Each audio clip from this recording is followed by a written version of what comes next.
Okay, good afternoon everyone. On behalf of Michelle and Ross Bradley, I'd like to invite you all here and thanks for being here. Now before I start, I'd like to make a little disclaimer. Apologies for any bad language towards anyone particularly young or the old or infirm. Mentioning no names. But like I say, I'll try and keep it toned down and whatnot, but I can't make any promises because I'm quite frankly I'm shitting myself. Anyway, start with the formalities. Can we all make a toast to Michelle and Ross? Happy couple. Many years together.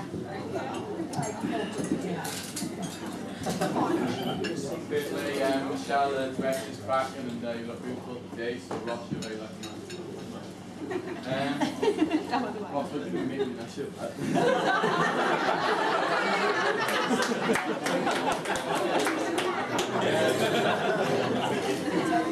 You say a wedding is one of the most stressful experiences you'll ever have to go through. And speaking from my point of view as best man, I'd have to say I agree. Yeah, I expect I was been more nervous than Ross leading up to this. I'd definitely say so. But, what I say is being the best man is a lot like shagging the queen. The reason they say this is this is, you know, a tremendous honour and a great privilege, but no one wants to do it.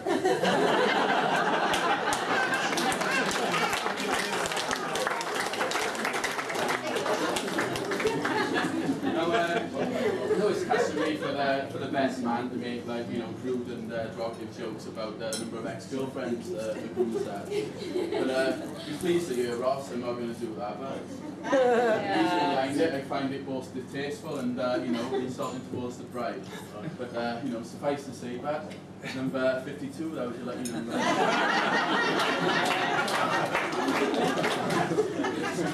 Right, okay, moving on. So the reason I'm here is to answer a question. Answer the question, why Ross Bradley? Michelle, have you got any input on that? Okay, put you on the spot, right? Right, well, lucky for you anyway, I've known Ross for, you know, a real long time now, about 28 years, all our life, from Bringwyn Primary School up to St. Albans Secondary School, right the way through up till now. So it's given me, you know, this history has given me like the, you know, the ambition to sort of compile a list of attributes, you know, which makes Ross the best suit, the wonderful chap that he is. So just going to list through a couple of things now.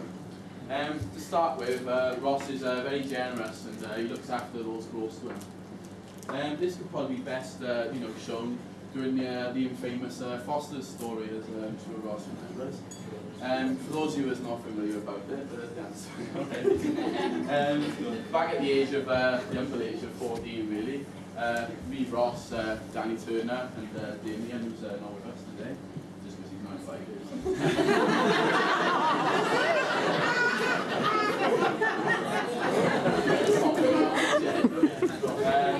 We bought 2 crates of 24 Fosters and proceeded to drink between the 4 of us. Now, you know, throughout the afternoon sort of thing, and 6 hours later now anyway, you know, not read by years, drunk his 12 cans, completely smashed. But, you know, Ross, being a good friend he is, didn't want to see me go without drinking for the rest of the afternoon. So he gave me one of his cans. Not because he didn't want it, mind, because he's generous. Right, give me it. So, I know, shortly afterwards then, I proceeded to be sick over the back of Danny Turner's Nan's wall. And Ross, being the good friend he is, because he cares, made me a pint of coffee and phoned our mum and said, you better come and pick him up. You know, yeah, you probably saved my life on that day, but you know, so cheers to that one. But you speaking to your mum. But I'll never forget the look on you know, our mum's faces, our Julie and Dyla. You know, such disappointment in their eyes. You know, pleased to hear I haven't dropped since the Fosters, that is, of course. I can't stand the stuff. Right, moving on to our next attribute. Ross, he's brave. This point could be best illustrated back at the Reading Festival 2007. Now, as the story goes, Ross, why didn't you come up with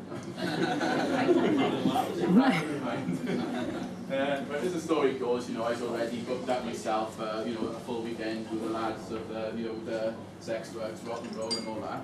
And knowing that, you know, Ross was, you know, as good as married, even back then, sort of thing, and he wouldn't be able to go. So I proceeded to mock him, you know, and give him gifs over the fun and the exciting times he's going to be missing out. But then, you know, fair play to Ross, and even in the face of certain death from Michelle, he said, if you could book me a ticket, mate, that'd be most appreciated.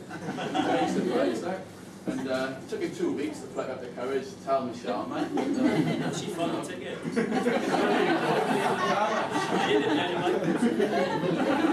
But he followed through, and we had a good time and stuff. But you know, I gotta say, Ross, you're a better man than I for, you know, for doing that. Like, a lot braver than I, because you know, quite frankly, between you and me, Michelle, she's always scared of me, so great lady, my son. Okay, moving on to my third and final attribute about our Ross. See, I was struggling, I'm gonna get free, but no stakes. I said, hold for the police gun. Okay, he's sensitive and he's not afraid to cry.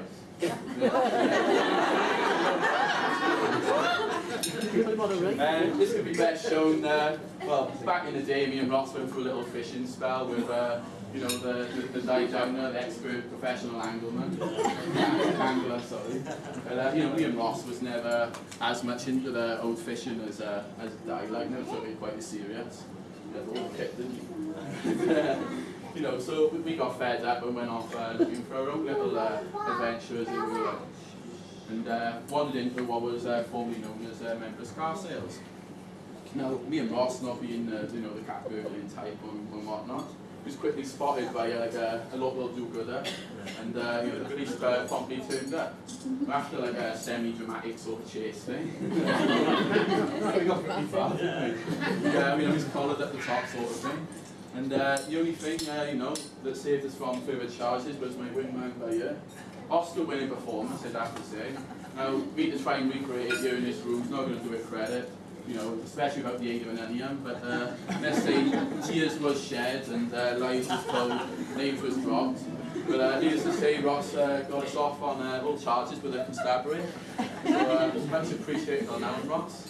And all I left us with then was to go back home and face the wrath of parents.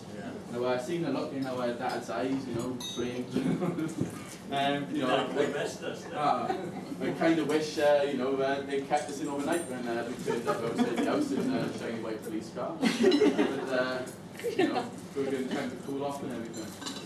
But, you know, joking aside and everything, Ross, truly unique character and, you know, special in a lot of ways, and I'm sure anyone who's seen his feet would agree on that. You're going to wonder what But, you know, when you guys did kickboxing first event, I don't think anyone knew what the make of that monkey fist is.